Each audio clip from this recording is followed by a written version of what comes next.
अब ये जो मस्जिद है, जो मस्जिद की जो तामीर की गई, उस मस्जिद के पीछे जो नाम है, उस नाम के आने की कहानी बताता हूँ। नाम यूं है कि इस मस्जिद का नाम तो ऑब्वियसली शेख जमाली है, मगर ये जमाली नाम आया कहाँ से? कहते हैं कि पर्सी ब्राउन जो हिस्टोरियन है, उन्होंने कहा कि ये शेख जमाली मस्जिद नहीं, पहले इसको जमाला मस्जिद कहा जाता था। अब ये नाम क्यों? नाम इसलिए क्योंकि वो नाम उन्होंने जब रिसर्च की तो उसे पता चला कि ये शेख जमाला मस्जिद जमाला है नाम, सिर्फ इसको ऐसा कह सकते हैं। बाद में हुकूमतें बदलती चली गई, बादशाहत बदले, और उन बादशाही का जो रूप था वो बदला, लोग बदले, लोगों की बोलियां बदली, और लोगों की बोलियां बदली तो है नाम बदले। नाम बदलने से यूं हुआ कि ये जमाला मस्जिद जो है वो शेख जमाली मस्जिद में बना। अब ये शेख जमाली जो फकीर थे, संत थे, और ये अपने दौर के महान शायरों में गिने जाते हैं। ये इतने बड़े शायर कहा जाता है इनको कि खुसरो सानी नाम दे दिया गया इनको। इनफैक्ट खुसरो सानी मतलब सेकंड खुसरो जिसको कह सकते हैं, खुसरो द सेकंड।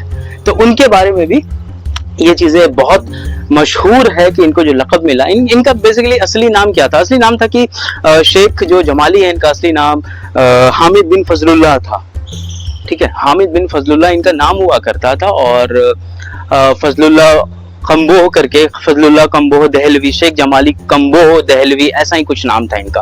अब ये कम्बोह क्या है? कम्बोह बेसिकली जिस कबीले से ये बिलोंग करते थे, उनका लक़ब इनको मिला उस कम्बोह का। और दहलवी तो खैर दिल्ली के बाशिंदों का नाम दहलवी, दाग दहलवी आपने सुना ही होगा, तो वही है, उसी की वजह से ये दहलवी नाम पड़ा। अब मैं आपको दिखाता हूँ कि ये है कहाँ, ये मस्जिद। और यहाँ से जब इस मस्जिद के आंगन से लगे हुए जब चीजों को आप देखेंगे तो ये रहे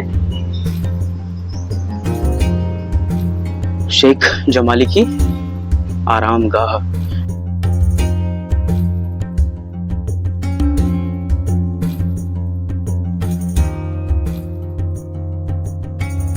जिस जगह पे ये दफन है, उस जगह पे जाते ही जिन जिन लोगों ने अंदर प्रवेश किया, उसमें ये कहा गया कि it is like stepping into a jewel box.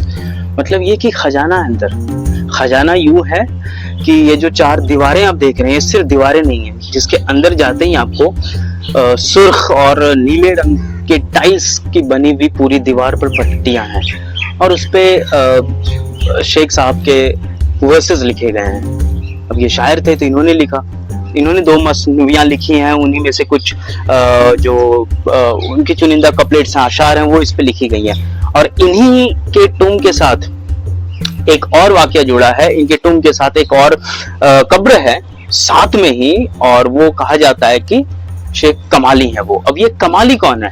ताज्जुब की बात यह है कि इसके बारे में कोई नहीं जानता है, कहाँ से आए, कौन थे, नहीं थे, इनके बारे में अभी तक कुछ खबर है नहीं, और कहीं भी तारीख के पन्नों में ये चीजें दर्ज नहीं है। अब जो चीजें दर्ज नहीं है तो हम अपने हिसाब से बताते हैं फिर इसको, ये तो विरासत है हमारी, समझिए।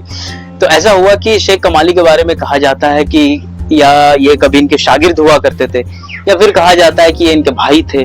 किसी ने फिर ये भी कह दिया कि ये इनकी बेगम थी, पत्नी थी।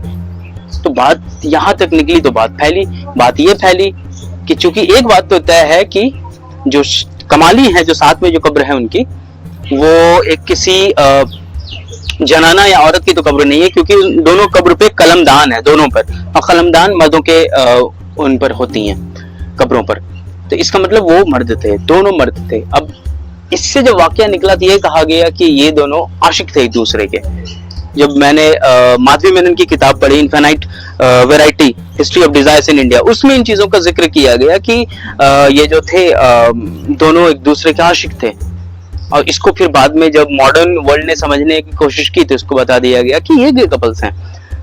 उसी तरीके से एक और मैंने कैरन कोर्स करके, या कुछ मैं नाम भूल रहा हूँ, उन्होंने एक किताब लिखी। उस किताब में बेसिकली पॉइंट्स के रूप में इन्होंने इसको दर्ज किया। उसमें भी इन्हीं चीजों को दिखाने की कोशिश की गई कि इन दोनों के बीच की रिलेशन क्या है। लेकिन मैं साफ बताता हूँ, मैं इन चीजों को नहीं मानता। क्यों? क्योंकि आशिक होना एक बहुत ही मुकम्मल एहसास है। अगर ये आशिकी है जिसको ये अपने हिसाब से देखते हैं, तो आप निजामुद्दीन औलिया और आमिर खुसरो को क्या कहेंगे? क्योंकि वो दोनों भी एक दूसरे को ले जान दे सकते थे ना। तूतिए हिंद जब ये कहते हैं कि छाप तिलक सब छीन ही रहे मुंह से नैना मिला के। ये इन्होंने निजामुद्दीन औलिया के लिए कहा। अब आप इसको किसी भी कंटेक्स्ट में देखें कि उनकी एक नजर और फना हो गए। ये मतवारी कर देनी रहे मुंह से नैना मिला के, ऐसा लग सकता है कि हम दो अलग अलग जेंडर्स की बात कर रहे हैं, लेकिन ऐसा नहीं है। तो सेम चीजें जब यहाँ पे देखी गई तो यहाँ वैसे जो इनकी आइडेंटिटी है शेख कमाली की, जब आप एंट्री करते हैं ना तो वहां पे जो लिखी गई जो ऑफिशियल जो राइटिंग्स है उसमें इनको एज ए ब्रदर दिखाया गया कि ऐसी ऐसी चीजें हैं कि ये दोनों भाई थे। लेकिन हाँ, एक चीज तो तय है कि शागिर्दगी इनके ये मुरीद थे इनके, नो डाउट, और इन्होंने शायद शेख जमाली को अपना मुर्शिद माना, क्योंकि आप इतने बड़े संत के पास अगर हैं तो आप कुछ तो हैं, और अगर आपको ये अथॉरिटी दी गई है कि आपका जो आखिरी मकाम है वो इनके साथ होगा, तो मतलब आप कुछ तो हैं। तो उसी वजह से इन चीजों को देखा गया। मैं तो इसी तरीके से देखता हूँ कि इनकी शागिर्दगी ऐसी थी कि इन्होंने साथ में रखा। जैसे मैं कहीं पढ़ रहा था कि शेख निजामुद्दीन औलिया ने एक बार कहा कि अगर शरीयत उन्हें इस बात की इजाजत देता है तो वो चाहेंगे कि आमिर खुसरो को वो अपने साथ एक ही कब्र में ले जाएं, लेकिन चूंकि खुदा का निजाम सबसे बड़ा है, वो ऐसा होने नहीं देता है, शरीयत इन चीजों को नहीं मानती, इसलिए ऐसा नहीं हुआ। तो ये चीजें इसी तरीके से देखने की जरूरत है, और इस जगह को भी इसी तरीके से देखने की जरूरत है। इसकी सजावट, दिलकशी ऐसी है कि मन मोह ले, और इसकी खूबसूरती इस कदर छाई हुई है कि वीरानी है चारों ओर। मतलब गालिब कहते हैं ना कि कोई वीरानी सी वीरानी है, दश्त को देखकर घर याद आया। तो मुझे भी कभी कभी यही लगता है कि जब मैं यहाँ पे आता हूँ तो मुझे भी यही दश्त को देखकर घर याद आता है, इस वीरानियों को देखकर, क्योंकि वीरानी और खाना बदोशी मुझे एक ही लगती है। अब ये मुसाफिर हैं, खाना बदोश थे, और मुसाफिर से बड़ा कोई नहीं है। जो सैर कर सकता है वो सबसे बड़ा है। सैर कर गाफिल की जिंदगानी फिर कहाँ, जिंदगानी कुछ रह भी गई तो ये जवानी फिर कहाँ। तो यही चीजें हैं जो बनाती है। अच्छा, एक और चीज आपको मैं चलते चलते बताता हूँ कि ये मस्जिद और ये मस्जिद से लगा वजू खाना है। वजू खाना में पहले जमाने में जब आते थे लोग, तो ऑब्वियसली कि उनके हाथ पैर गंदे हो जाते, तो इस जगह पे आप वजू करते हैं। और इसकी स्ट्रक्चर सबसे अच्छी इसलिए मुझे लगती है क्योंकि जब बारिश होती होगी ना तो ये पानी खुद ब खुद अंदर जाती होगी। तो एक आउटलेट बनाया गया था वहां। अब जैसे इसके नीचे जाएंगे तो यहाँ देखेंगे एक आउटलेट बनाया गया है।